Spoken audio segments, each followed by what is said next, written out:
आज जो आंदोलन देश में चल रहा है, इसमें जो बातचीत हुई है, कल जो बातचीत हुई है जिसपे सारे देश की आंखें थी कि शायद कोई हल निकलेगा, उसमें उन्होंने 5 फसलों पे आश्वासन दिया है कि हम इनको एजेंसियों से जो है वो खरीद करवाने की बात कर सकते हैं।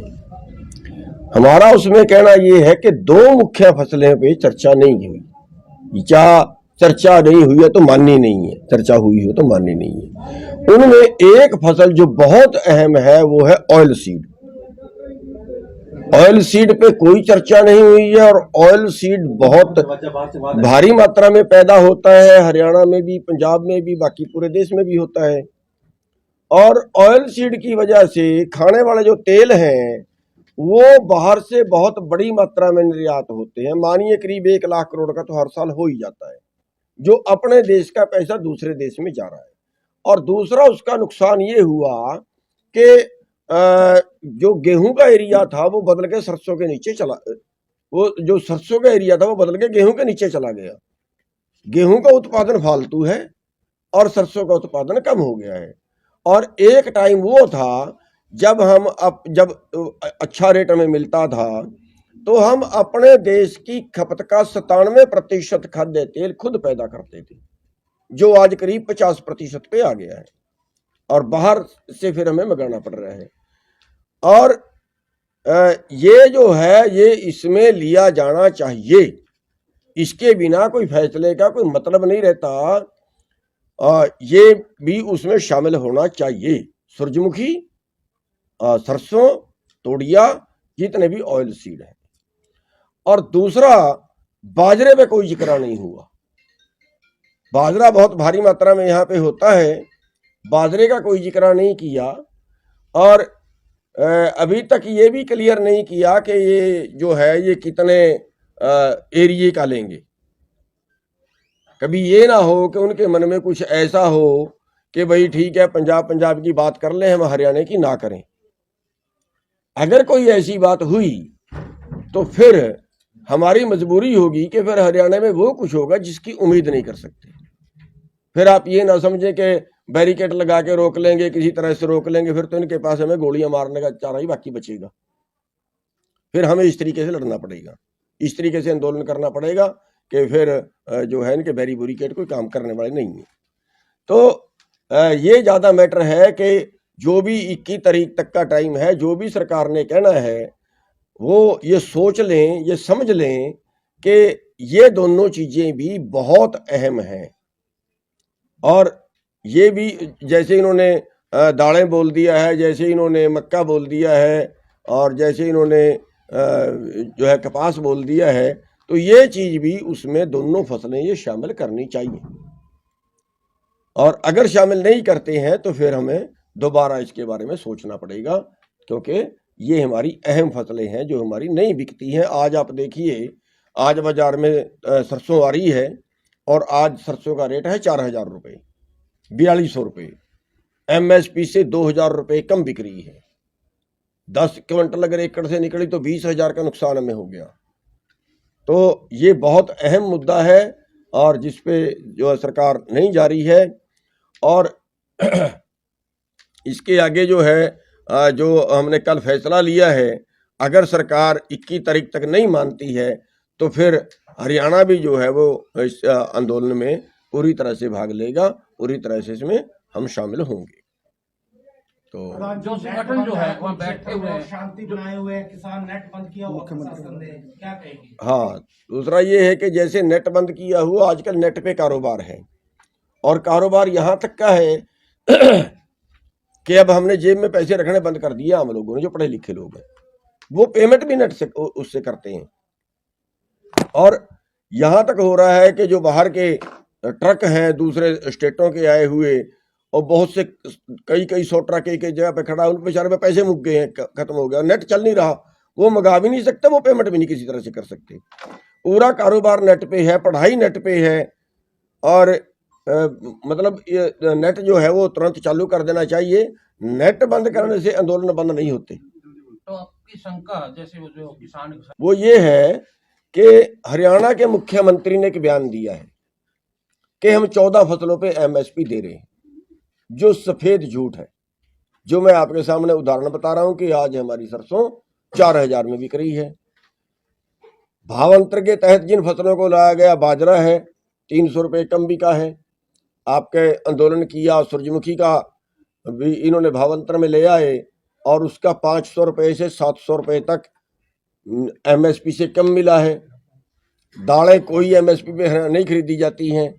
तो ये जो मुख्यमंत्री जी कह रहे हैं, गुमराह करने वाला बयान दे रहे हैं कि हरियाणा के अंदर हम 14 फसलें खरीद रहे हैं, तो हम जो है इसके लिए चिट्ठी भी सरकार को लिख रहे हैं, सरकार से जवाब भी मांग रहे हैं कि सरकार बताए कि कौन कौन सी फसल वो एमएसपी पे खरीद रहे हैं। जिन 23 फसलों का एमएसपी तय होता है उनमें से वो 14 खरीद रहे हैं, ऐसा उनका बयान था। कौन सी 14 खरीद रहे हैं, वो कितने प्रतिशत खरीद रहे हैं, मतलब जैसे बाजरा है वो कभी 25%, कभी 35%, यही हाल सरसों का है, यही हाल बाकी चीज़ों का है। उस पर कट लगा देते हैं, इस पर पोर्टल लागू कर दिया, इस पर अब आपका पोर्टल डबल चढ़ गया, अब आपका पोर्टल गलत हो गया, वो इस तरह से वो कर रहे हैं। मतलब उनमें भी कट लगा के वो खरीद रहे हैं और भाव अंतर के तहत उसकी भरपाई नहीं हो रही है। तो जो वो फसलें हैं वो सारी एमएसपी के अंदर की जाए। अगर 21 तारीख को बात मुखी वाला उसका जो मुकदमा दर्ज था वो भी अभी तक वापस नहीं लिया फैसला करने। जो संगठन वहाँ बैठे हैं, बात कर रहे हैं सरकार से, उनके साथ पंजाब के मुख्यमंत्री बैठते हैं, तो आपको शक है, शंका है कि हरियाणा को उसमें शामिल ना किया जाए जो सरकार के साथ उनकी बातचीत? देखिए, अभी तक ना तो ये बात आई है कि वो शामिल कर रहे हैं, ना ये बात आई है कि ना शामिल कर रहे हैं। हम तो एक आपके माध्यम से चेतावनी देना चाह रहे हैं कि कभी हो सकता है, क्योंकि पंजाब के मुख्यमंत्री साथ में बैठे हैं, हरियाणा का मुख्यमंत्री तो साथ में भी नहीं बैठा। हरियाणा के मुख्यमंत्री को भी तो साथ में बैठना चाहिए ना, जो बात हो हरियाणा के मुद्दे भी तो वो उठाए ना, उनको तो हरियाणा की वकालत करनी है, वो करें। तो ये ना हो कि कहीं वो ऐसे कोई गुमराह कर दें, गोलमोल बात को कर दें कि हरियाणा शामिल ना हो। हमारा प्रेस कॉन्फ्रेंस करने का जो आज का मेन मकसद है वो ये है कि हरियाणा में भी वही चीज लागू हो जो पंजाब में हो। कभी कहीं वो किसी और तरह का ये समझ लें कि हरियाणा में अभी किसान नहीं उठे हैं। अभी हमने दिखा दिया है, जो हमने ट्रैक्टरों का प्रदर्शन किया है, जो हमने टोल बंद किए, हम इस आंदोलन में हमने दिखा दिया है कि हम भागीदारी हैं, वही मांगे हमारी भी हैं। जो इन फसलों का अगर देखिए, ये तो उनको पता होगा कि लेंगे कि नहीं लेंगे, लेकिन हमारा कहने का मतलब ये है कि एक तो ये जो 2 फसलें नहीं ली गई हैं, ये बहुत ही अहम फसलें हैं डाइवर्सिफिकेशन के लिए भी, जिसकी वो बात करते हैं। डाइवर्सिफिकेशन के लिए भी ये बहुत जरूरी है, क्योंकि सरसों के नीचे का एरिया बदल के गेहूं के नीचे चला गया है। गेहूं में 6 पानी लगते हैं, 5 पानी लगते हैं, सरसों में 2 पानी लगते हैं। 2 भी ना लगाओ तो भी चल जाता है। सरसों में तो ज्यादा पानी फुहारे से ही देते हैं, वो तो उसमें बहुत कम पानी की लगता है। डाइवर्सिफिकेशन होगा और उसमें सरकार को आसान भी होगा।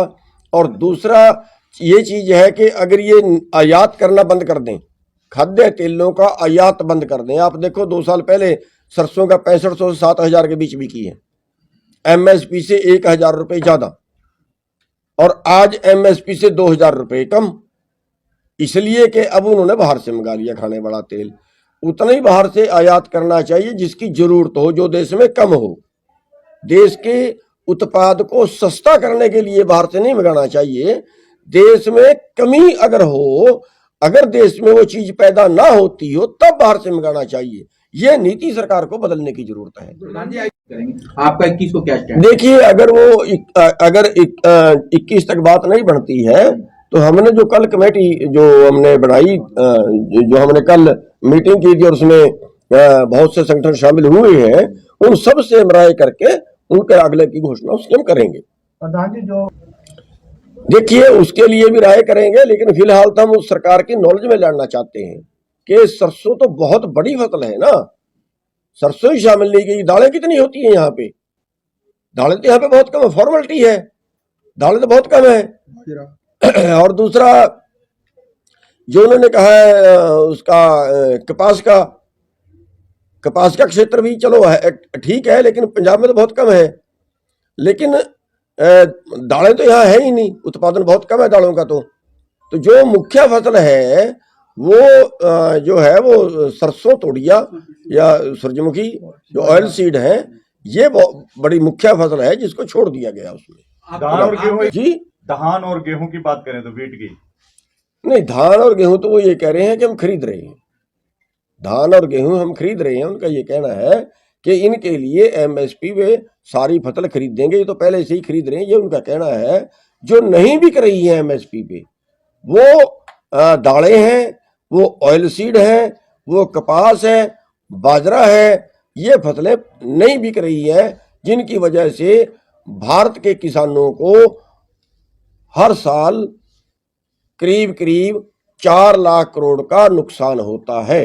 जो सरकार एमएसपी पे नहीं खरीद रही है, केवल उसकी वजह से 4 लाख करोड़ का पर साल नुकसान होता है। एक रिपोर्ट आई थी पहले 2000 से लेके 2015 के बीच 45 लाख करोड़ रुपया किसानों को एमएसपी से कम मिला। आपके तो अभी मन्नू कोहाड़ को गिरफ्तार नहीं किया, सुरेश कौथ को और रवि आजाद रवि आजाद को, रवि आजाद उनको भी शायद रात छोड़ दिया गया है, जो मेरे पास है जी 10 बजे छोड़ दिया। हाँ, रात छोड़ दिया गया है जहां तक मेरे पास रिपोर्ट। अब मन्नी कुमार का जो वो किया गया है बिल्कुल गलत है और उन पे 307 के मुकदमे लगाए हैं। ये बिल्कुल क्रूरता है और आपके माध्यम से हम सरकार से कहना चाहते हैं कि उनको छोड़ दें, उनके वो मुकदमे वापिस लें। ऐसे अनर्थ बिल्कुल नहीं चलेगा, बिल्कुल गलत है। ठीक है, शुक्रिया।